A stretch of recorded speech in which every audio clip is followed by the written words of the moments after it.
আপনি ৫ ওয়াক্ত নামাজ পড়ে সারাদিন ঘরে বসে যদি বলতে থাকেন আল্লাহ আমাকে টাকা দাও, আল্লাহ আমাকে রিজিক দাও, আল্লাহ আমাকে ভালো রাখো, আল্লাহ কিন্তু ভালো রাখবে না। আপনাকে কাজ করতে হবে, কঠিন পরিশ্রম করতে হবে, তার পাশাপাশি ইবাদতের মাধ্যমে আল্লাহর কাছে চাইতে হবে, হে আল্লাহ আমি যে কাজটা করতেছি তার মাধ্যমে আমাকে রিজিক দাও, আমাকে অনেক টাকা দাও, আমাকে ভালো রাখো, তাই সে আল্লাহ দিব।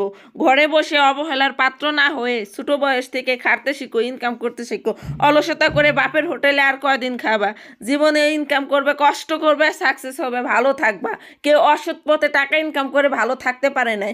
আমি মনে করি কঠিন পরিশ্রমের মাধ্যমে মানুষের জীবনে সাকসেস আসে, আর সেটা সারা জীবন ধরে রাখতে পারে।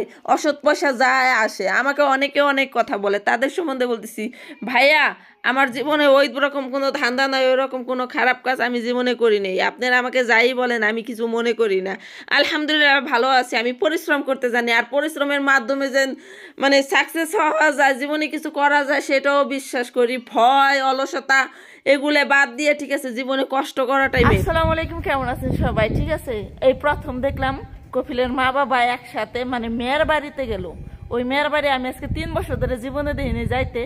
তো দুপুরবেলা মনে হয় আধা মনে একটা ছাগল জব করে আনছে, তার টুরে টুরে করে গাড়িটা আনছে, আমার গাড়িতে নামা ফ্রিজে থুইছি। মানে কোথাও যদি যাইবে রয় সেই দিনকে আমার আর দম ছাড়ার জায়গা থাকে না। এই বাইরে দেখি ফ্রিজ ভরা লেবন, এই লেবন কি করুম যা। তো এই লেবন চুলাই দিছি, রান্নাঘরে দুনিয়ার থাল বাসন মাংসের রক্ত মক্ত দিয়ে মাহাই থুয়ে গেছে। ওনারা 4টার দিকে চলে গেছে, এদিকে বাইরে এমন পরিমাণ বাতাস, পানি কিছুই হুসতেছে না, পুরোটা বইরে দিছিলাম লেবন। তো একবার এই জায়গায় এসে জাল দেই, আবার রুমের মধ্যে যাই কাজ করি, আবার এসে জাল দেই, আবার রুমের মধ্যে যাই কাজ করি। যাই হোক রুমের সম্পূর্ণ কাজ শেষ করে গোসল করে এখন এসে বসলাম। এটা একদম জাল দিয়ে এখন ঘরে নিয়ে যাবো, মাইক দিবার আজান দিয়ে ফেলাইছে।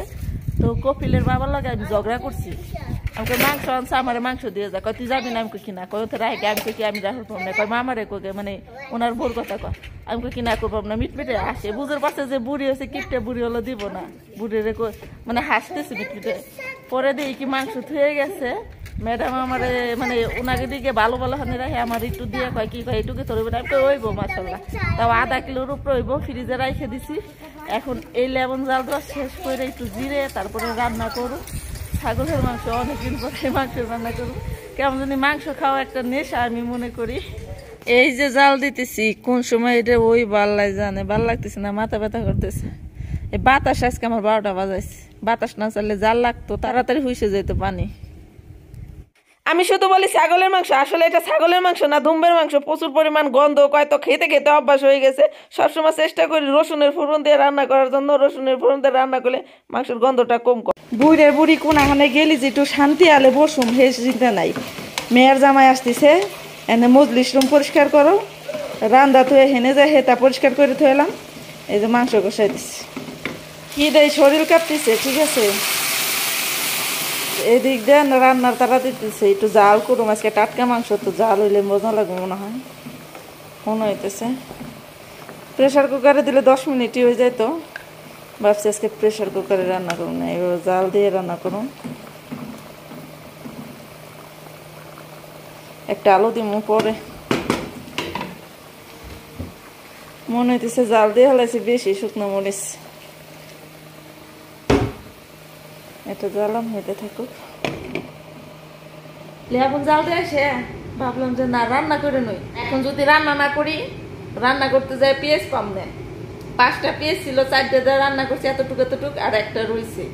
তারপরও দুপুরে ভাত খাই নাই কে, আমার রাত 12টা 1টা বাজে ছাড়া রান্না হইব না। আর পেঁয়াজ না থাকলে তো রান্না করতেই পারব না, কারণ যে পেঁয়াজ আইনে দেওয়ার মতো মানুষ নাই। এই জন্য ভাবলাম আগে রান্না করে নেই, রান্না করবে এসে বিপদে পড়ে গেছি, জামাই আসবো। আচ্ছা বুড়া বুড়ি বাড়ি নাই, একটু আরাম আয়েস করুম। সারাদিন তো কাজই করলাম, মাগরিবের আজানের পরেও তো একটু যেন নিজের জন্য রান্না করে খাই নি, একটু জিরা মুহ হইয়ে নাই। এখন বুড়ির মেয়ের জামাই আসবো, তার জন্য আয়োজন করা লাগবো। আগে আমি নাইন্দে বেড়ে খাই নই, তারপরে পরে কথা পরে, এটা হচ্ছে কথা। আমার কপিলের মা বাবা যদি বাসায় না থাকে, মনে করে যে খালি বাসা পাইছি যা পারি করি।